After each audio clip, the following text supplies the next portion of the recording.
Hello बच्चों, आज मैं आपको बताने वाला हूँ सेंटर ऑफ मास फ्रेम के बारे में कुछ इम्पॉर्टेंट चीज़ें।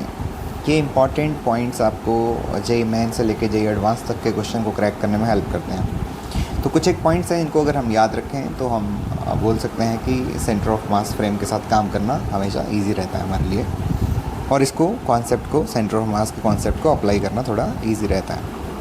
तो देखिए, पहली चीज़ जो हमें सेंटर ऑफ मास फ्रेम के बारे में पता होनी चाहिए वो ये है कि सेंटर ऑफ मास फ्रेम जो है ये इसको ज़ीरो मोमेंटम फ्रेम बोला जाता है।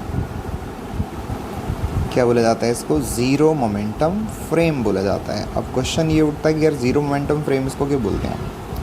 क्योंकि बेटा, अगर आप सेंटर ऑफ मास फ्रेम पे बैठ जाओ और सेंटर ऑफ मास फ्रेम पे बैठ के अगर आप पूरे सिस्टम का मोमेंटम कैलकुलेट करो तो वो हमेशा आपको ज़ीरो ही मिलेगा।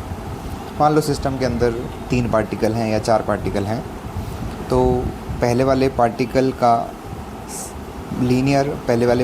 Linear momentum centre of mass के रिस्पेक्ट में प्लस दूसरे वाले पार्टिकल का linear momentum centre of mass के रिस्पेक्ट में प्लस तीसरे वाले पार्टिकल का linear momentum centre of mass के रिस्पेक्ट में, और अगर 4 पार्टिकल हैं तो चौथे वाले पार्टिकल का linear momentum centre of mass के रिस्पेक्ट में। अगर सारे के सारे लीनियर मोमेंटम को सम करें हर पार्टिकल के, तो टोटल सिस्टम का लीनियर मोमेंटम निकल जाएगा। सेंटर ऑफ मास के रिस्पेक्ट में ये हमेशा ज़ीरो ही देखने को मिलता है।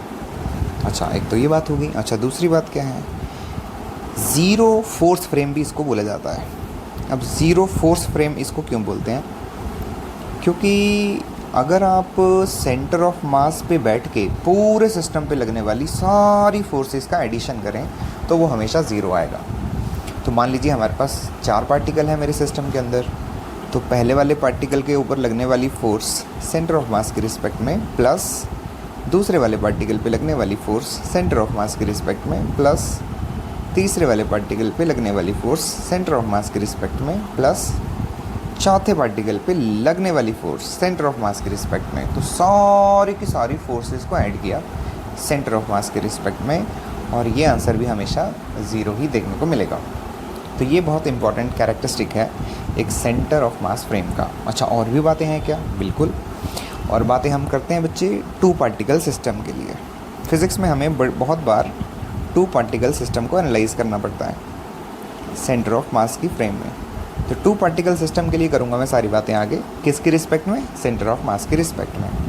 अच्छा, तो इसमें कौन कौन से पॉइंट आएंगे? इसमें पहला पॉइंट ये आएगा कि जो काइनेटिक एनर्जी निकलेगी किसके रिस्पेक्ट में? With respect to centre of mass 2 particle system के, वो हमेशा निकल के आएगी half of mu into v relative का स्क्वायर। यहाँ पे अगर इसको आप देखें तो ये रिलेटिव वेलोसिटी है, रिलेटिव वेलोसिटी का मैग्नीट्यूड लिया गया है, तो रिलेटिव स्पीड आ गई। रिलेटिव स्पीड का हमने क्या किया है? स्क्वायर किया है।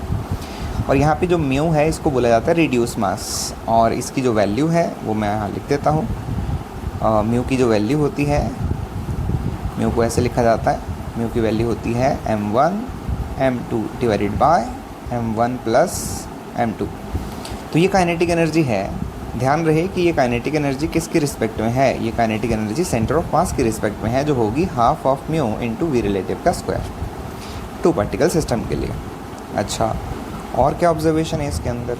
अच्छा, kinetic energy with respect to ground अगर निकालनी हो तो उसका भी कोई फॉर्मूला है क्या? हाँ है। आप क्या करें? सेंटर ऑफ मास के रिस्पेक्ट में निकालने पहले काइनेटिक एनर्जी।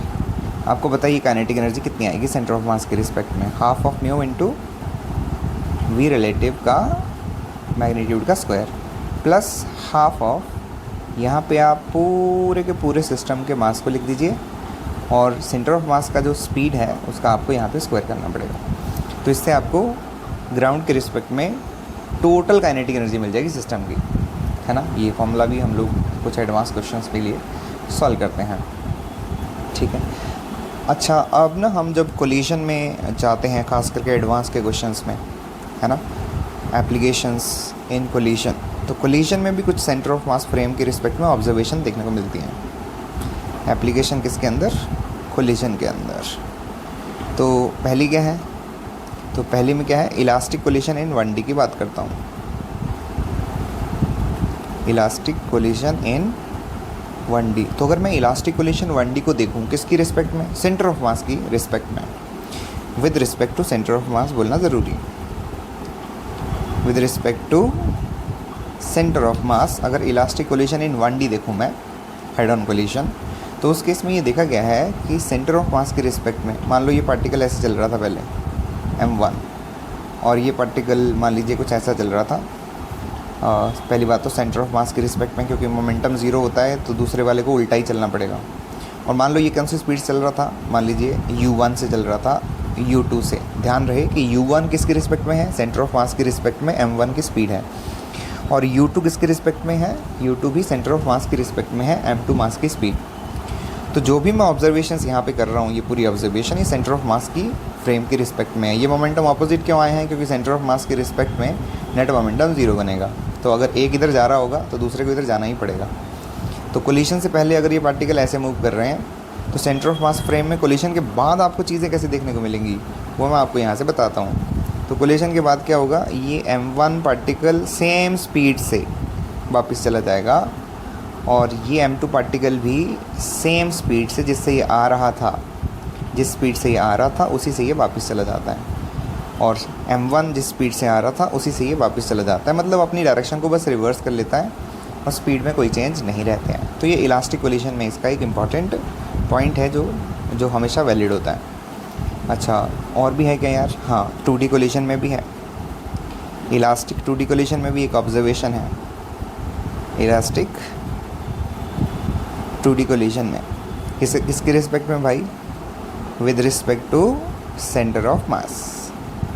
क्या देखने को मिलता है, तो मान लीजिए एक पार्टिकल कोई इधर जा रहा था, है ना, m1 किसी u1 स्पीड से, तो डेफिनेटली इस पार्टिकल को आना पड़ेगा, इधर आना पड़ेगा u2 स्पीड से, है ना। हम इलास्टिक कोलिशन की बात कर रहे हैं 2D के अंदर। अगर पार्टिकल हमें सेंटर ऑफ मास से ऐसे आते हुए दिखें, ऑपोजिट ही आते हुए दिखेंगे, ये बात तय है, क्योंकि तभी ज़ीरो मोमेंटम बनेगा।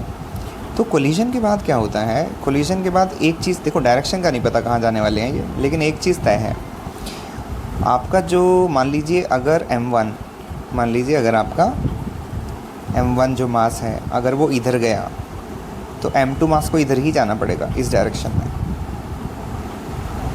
है ना, इस डायरेक्शन में ही जाना पड़ेगा, और स्पीड्स को सेम रहती हैं। तो जिस स्पीड से आया था ना u1 से, उसी ये u1 u2 किसके रिस्पेक्ट में है, मैं दोबारा बोल रहा हूँ, हम ये सारी चीज़ें कहाँ से देख रहे हैं, सेंटर ऑफ मास के फ्रेम में, before the collision. After the collision centre of mass के फ्रेम में क्या दिखेगा, दोनों अपनी स्पीड को बस रिट्रेस कर लेंगे, मतलब अपनी स्पीड को कर लेंगे, स्पीड को सेम रखेंगे, और दोनों ऑपोजिट डायरेक्शन में भागेंगे। अब ये एंगल कितना हो सकता है सर, ये एंगल कितना भी हो सकता है, ये डिपेंड करता है कंडीशन कैसी है कोलिशन की। लेकिन एक बात तय है कि ये दोनों पार्टिकल क्या भागने वाले हैं, ऑपोजिट भागने वाले हैं एक दूसरे के, और इनकी स्पीड्स में कोई बदलाव नहीं आएगा। तो सेंटर ऑफ मास से जब हम देखेंगे तो पार्टिकल की स्पीड्स में बदलाव नहीं आता। ये एक इंपॉर्टेंट ऑब्जर्वेशन है, चाहे वो आपका 1D कोलिशन हो, चाहे वो कौन सा कोलिशन हो आपका, चाहे आपका 2D कोलिशन हो, उनकी स्पीड्स में कोई बदलाव नहीं आता है इलास्टिक कोलिशन के अंदर। ठीक है, तो ये सेंटर ऑफ मास के बारे में कोई ऐसी बहुत इंपॉर्टेंट जानकारी थी जो इवन जेईई के एडवांस के टफ से टफ क्वेश्चन को क्रैक करने के लिए भी यूज़ किया जाता है। बहुत बहुत धन्यवाद बच्चों।